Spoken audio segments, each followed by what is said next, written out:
This is TWiT. You may have heard a new OnePlus device was announced, and a bunch of reviews started hitting yesterday. The OnePlus Nord N10 5G. We had talked in the last couple of months when the OnePlus Nord came out. It wasn't coming to the U.S., but that OnePlus had hinted that there was going to be a Nord release for the U.S. sometime soon before the holidays. This appears to be it. So I have it right here. Of course, it's covered in my dog's hair, so my apologies. It's dusty in here.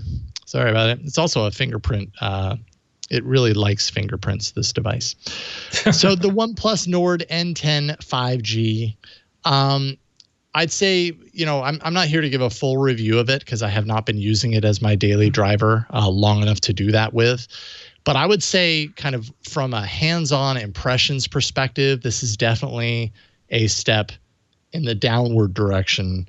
You've got the OnePlus Nord, which I actually really liked, right? This was, how much was it? 300 or 400 pounds, I think. I do like that blue.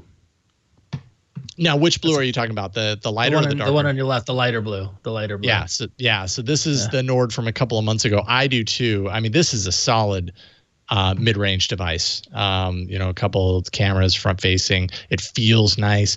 The Nord N10 5G, which is coming to the US, we don't have a price for it yet, but I guarantee you it's going to be a step down in price from the Nord that I have on the left here. It's just like the design. So it's plastic, which doesn't bother me in and of itself, but it's the like tacky, kind of like tappy, empty, hollow feeling plastic, if that makes sense.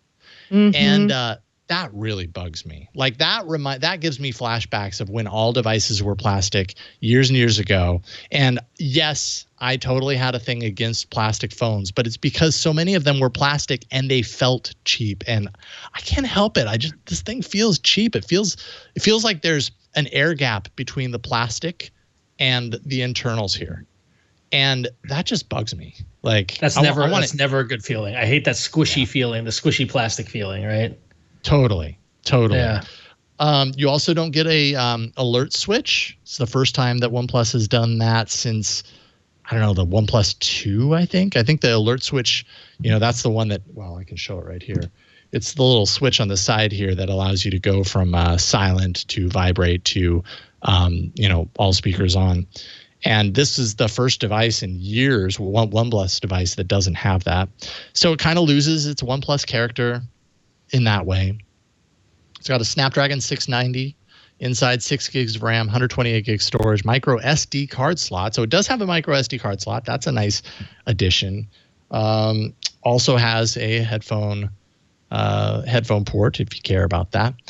It does have a quad camera system on back. And I haven't really taken a whole lot of pictures of this. I've taken a lot of pictures. I haven't scrutinized them, though, and really looked at them up close. 64 megapixel main, 8 megapixel ultra wide, a 2 megapixel macro, which I can already tell you is not very good. We've seen it on a couple of their other phones, the 2 megapixel macro, and then also the 2 megapixel monochrome. And those two cameras, like, we know they're not good. It's all, I don't know. In my mind, it's almost better to just like leave those off and shave off a couple of dollars or replace the two with one that's usable or something. I don't know why they do that. Maybe just so that they can say that it's a quad core, a quad camera system.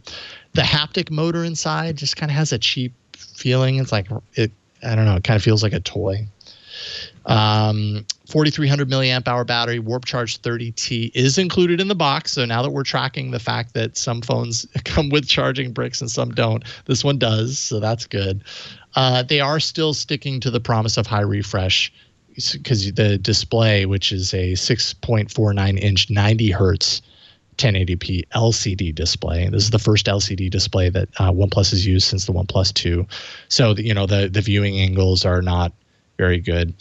All of this is to say that it really depends on the pricing.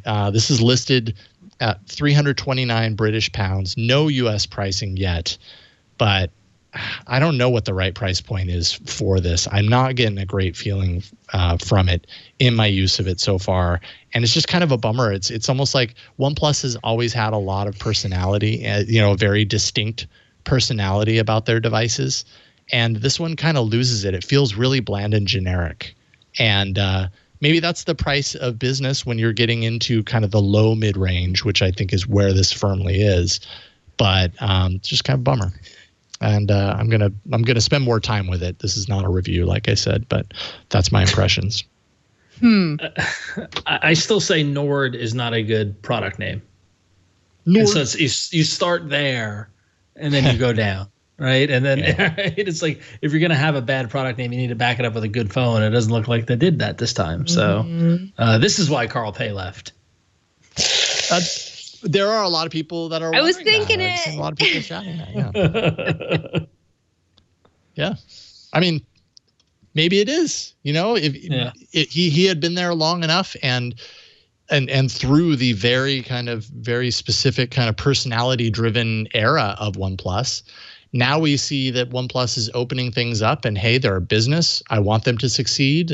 Just like everybody does. Like if you start a business, you hope that you get to the point to where you can do this sort of thing. But maybe that kind of removes a little bit of the unique character and identity of the brand. And I mean, it's all guessing and conjecture. We don't really know at this point, do we? Why he left, but the timing is interesting. It's hard to say. Yep. So who knows? Anywho, that's the N10 5G.